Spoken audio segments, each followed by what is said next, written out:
In December, when I saw my GI doctor, who specializes in the pancreas, I was very sick. I could eat very little and was losing a lot of weight. He referred me on to a surgeon to get a feeding tube placed. In February, I saw the surgeon.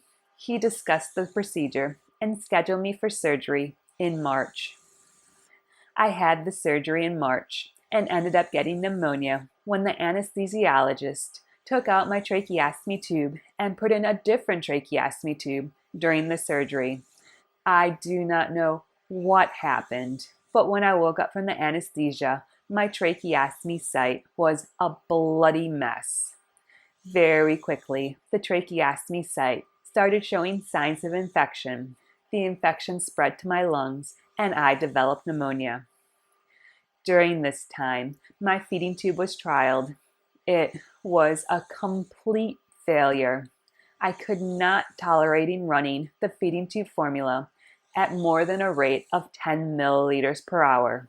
But even at this slow rate, within an hour of starting the feeding tube pump, my pancreas would start spasming and cramping. Very quickly, I was extremely malnourished. I called my pancreas doctor's office, begging for a sooner appointment to see my doctor. But my doctor was completely booked. I was given an appointment with one of his colleagues. At the appointment, the doctor told me if I was feeling poorly, I should come into the hospital.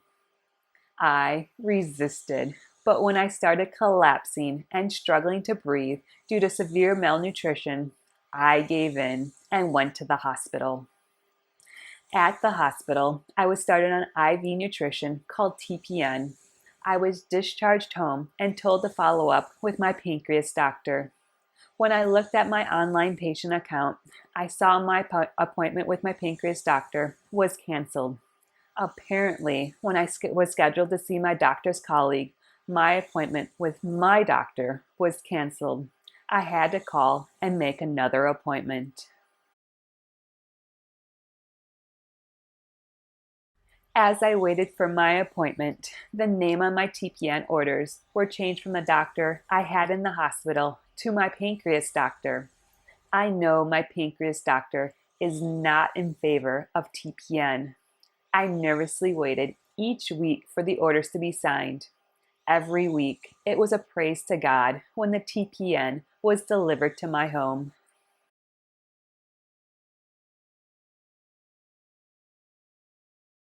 In May, I was to have a follow-up appointment with my pancreas doctor.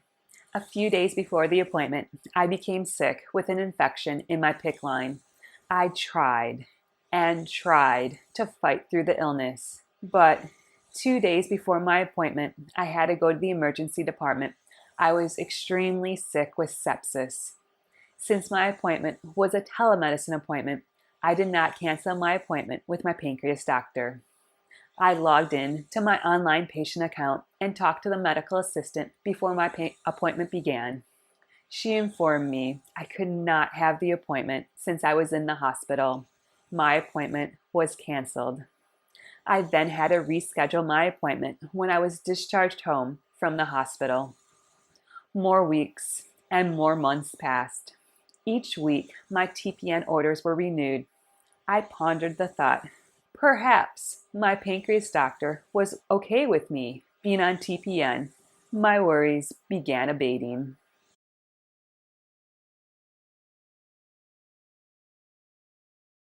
Finally, the day of my appointment came to see my pancreas doctor. At the start of the appointment, the doctor read a note from the medical assistant stating the reason for my appointment was to follow up on my TPN. My doctor was confused, and he was completely clueless about everything which had transpired since December.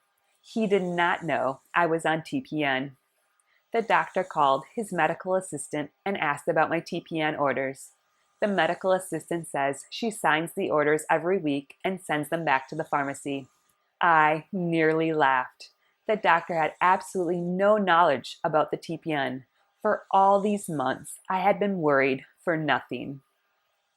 Next, I filled the doctor in on some of the details of my health.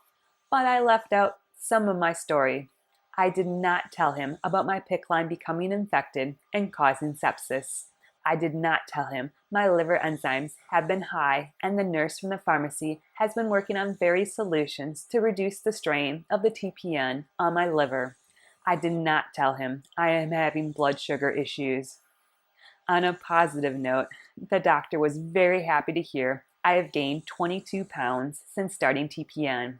He was happy I am in much less pain. He was happy I have more energy and am no longer malnourished. However, the doctor made it very clear TPN is not a long-term solution. He wants me to try to eat more by mouth, and he will reevaluate me in 3 months. He said I could maybe stay on TPN for up to 6 months, but then I will need to discontinue it.